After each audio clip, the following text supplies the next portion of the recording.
चुनावी सरगर्मी असम में भी है, क्योंकि यहां पर भी विधानसभा चुनाव है। असम के मुख्यमंत्री हिमंता बिश्वा शर्मा ने जालुकबाड़ी सीट से अपना नॉमिनेशन फाइल कर लिया है। इस मौके पर उनकी पत्नी और बेटे के साथ साथ बीजेपी के कई बड़े नेता मौजूद रहे। नॉमिनेशन से पहले हिमंता बिश्वा शर्मा ने करीब 6 किलोमीटर लंबा रोड शो किया और अपनी ताकत दिखाई। इससे पहले उन्होंने मां मृणालिनी देवी का आशीर्वाद लिया था। इस दौरान टाइम्स नाम नवभारत से उन्होंने एक्सक्लूसिव बातचीत की। इसमें उन्होंने जीत का दावा कैसे किया और विपक्ष को कैसे आड़े हाथों लिया, आपको ये दिखाते हैं। और साथ ही असम के मुख्यमंत्री हेमंत बिश्वा शर्मा जी। हेमंत जी, पहले तो बताइए कि आपने नामांकन दाखिल किया, छठी बार नामांकन कर रहे हैं और आप इससे पहले हर जगह चुनाव में जाते थे तो आप स्टार प्रचारक रहे। आसाम में स्टार भी आप ही है, प्रचारक भी आप ही हैं और मुख्यमंत्री भी आप ही हैं और मुख्यमंत्री बनेंगे भी आप ही चुनाव जीतते हैं तो। लेकिन क्या इसकी एक जिम्मेदारी भी आपको लग रहा है कि एक बड़ी जिम्मेदारी आपको महसूस होती है? देखिए, मैं एक इनकम्बेंट सीएम का नाते पहला बार चुनाव लड़ रहा हूं और ये नेचुरल है कि चुनाव में हमारे सरकार का जो भी काम हमने किया या नहीं किया उसका बारे में इस बार चर्चा भी होगा। तो ये चुनाव एक मेरे लिए थोड़ा सा डिफरेंट होगा। आपको अकाउंटेबल रहना पड़ेगा। चुनाव का रिजल्ट जो भी हुए ना हुए आपका ऊपर चर्चा होगा। तो इसीलिए कुल मिला के ये एक लास्ट जो भी मैं चुनाव लड़े थे उससे इस चुनाव थोड़ा सा अलग हो गया। लेकिन बोले 5 साल के काम की बात होगी, लेकिन 5 साल के आपके काम जो डेवलपमेंट की बात कर रहे हैं, लेकिन आपके घुसपैठियों वाले बयान, मुल्ला या इस तरह से चीजों पर, चाइल्ड मैरिज को बंद करने की जो बात आप कर रहे हैं, तमाम चीजों पे लग रहा है कि सिर्फ मुसलमान के खिलाफ आप है, मुसलमान पर निशाना साध रहे हैं, तो उसकी चर्चा ज्यादा हो रही है ना कि विकास का नहीं। देखिए, असम में ये सब चर्चा नहीं है। असम में तो चर्चा है फ्लाईओवर कितना हुए हैं, हॉस्पिटल कितना हुए हैं, मेडिकल कॉलेज कितना है, अरुणोदय किसको मिला है नहीं मिला है। ये जो असम में चुनाव का जो मुद्दा है वो मुद्दा बाकी प्रदेशों जैसा ही है। ये सब मुद्दा नहीं है, ये सब एक्शन है। आपने एक्शन लेने का जरूरत है, लेकिन ये एक्शंस कोई इलेक्शन के लिए होता है वो नहीं होते हैं।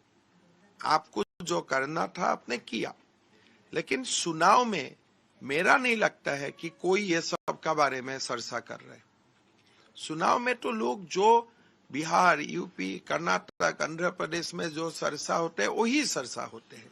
देश तो एक ही है। लेकिन कांग्रेस कह रही है कि आप पोलराइज कर रहे हो, पूरा चुनाव को पोलराइज करेंगे कि डेवलपमेंट की जगह में आप पोलराइज करने पे ज्यादा भरोसा कर रहे हैं। जो वोट आपको मिलेगा वो हिंदू मुस्लिम करने। देखिए, असम एक पोलराइज प्रदेश पहले से ही है, लेकिन मुझे हिंदू लोग क्यों वोट देगा अगर हिंदू लोगों को सरकार अच्छा नहीं लगे? हिंदू लोग क्या बुर्बक होते हैं? एक हिंदू का डॉक्टर है मान लो, वो मुझे क्यों वोट डालेगा? कुछ उनका घर का सामने रोड हुआ है तभी तो जाके मुझको वोट डालेगा। इसमें पोलराइज का क्या बात है? इसमें तो कोई पोलराइज का बात नहीं है। लेकिन आपने मुसलमान लोगों को पोलराइज करके रखा है कि बीजेपी को वोट मत डालो। लेकिन ठीक है, आप जो किया है हमारा कोई अफसोस नहीं है उसमें। आप एक्शन की बात करें कि आप एक्शन करते हैं, लेकिन वो जो एक्शन होता है वो सारा मुसलमान के खिलाफ ही एक्शन हो रहा है। हिंदू का खिलाफ भी होता है, ऐसा बात नहीं है। जैसे बाल विवाह हमने रोका तो हिंदू में भी रोका। ऐसा गलत काम हम नहीं करूंगा। हम खाली बाल विवाह मुसलमान में रोकूंगा, हिंदू में नहीं रोकूंगा, ये कोई एक्सप्लेनेशन हुए। लेकिन हिंदू सहज रूप से ये मान लेते हैं कि ये होना जरूरी है। लेकिन कांग्रेस जाके मुसलमान इलाके बोलते हैं नहीं नहीं ये गलत हुए, ये हमारे ऊपर हुआ है। ऐसा नहीं है। हमने जो 6,000, 8,000, 10,000 केस किया है उसमें हजारों हिंदू भी रहेगा। हमने अगर जमीन खाली किया है, हिंदू का भी जमीन एविक्शन हुए हैं। लेकिन जो घुसपैठ की बात आप करते हैं तो निशाने पर वो होंगे, निशाने पर मुल्ला और मुसलमान जो है, इसलिए घुसपैठिया आते हैं एक इस्लामिक रिपब्लिक से, और जो हिंदू आते हैं उनको तो भारत सरकार भारतीय कर दिए है। तो बसा कौन?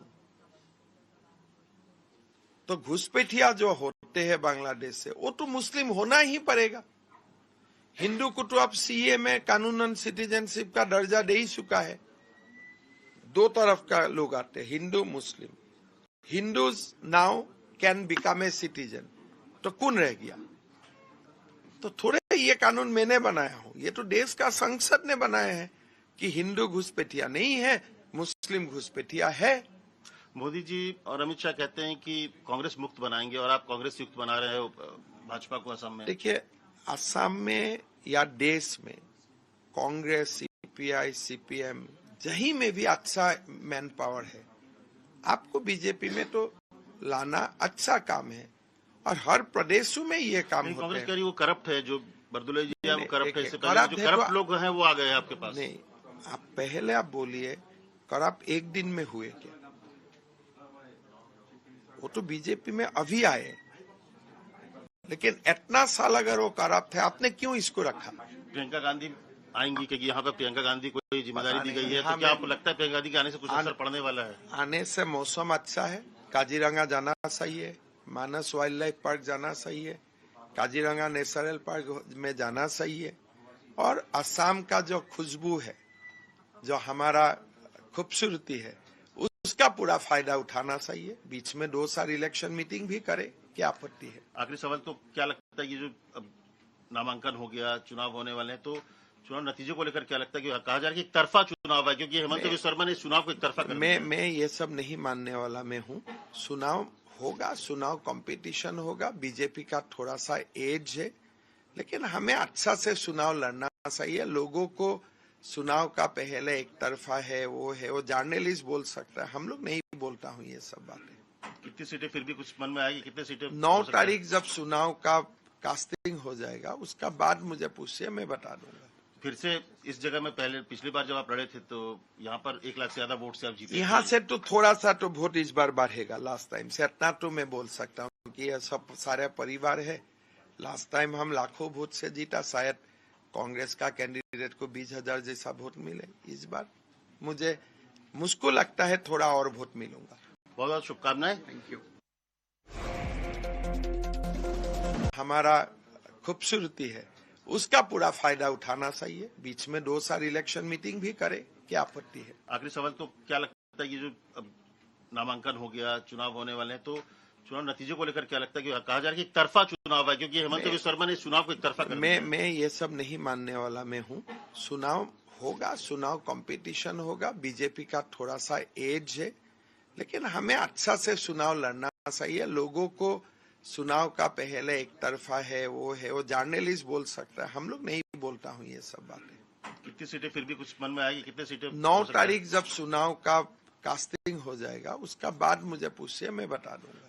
फिर से इस जगह में पहले पिछली बार जब आप लड़े थे तो यहाँ पर 1 लाख से ज्यादा वोट से आप जीते। यहाँ से तो थोड़ा सा तो वोट इस बार बढ़ेगा लास्ट टाइम से, इतना तो मैं बोल सकता हूँ कि यह सब सारे परिवार है। लास्ट टाइम हम लाखों वोट से जीता, शायद कांग्रेस का कैंडिडेट को 20,000 जैसा वोट मिले। इस बार मुझको लगता है थोड़ा और वोट मिलूंगा। बहुत बहुत शुभकामनाएं। Thank you.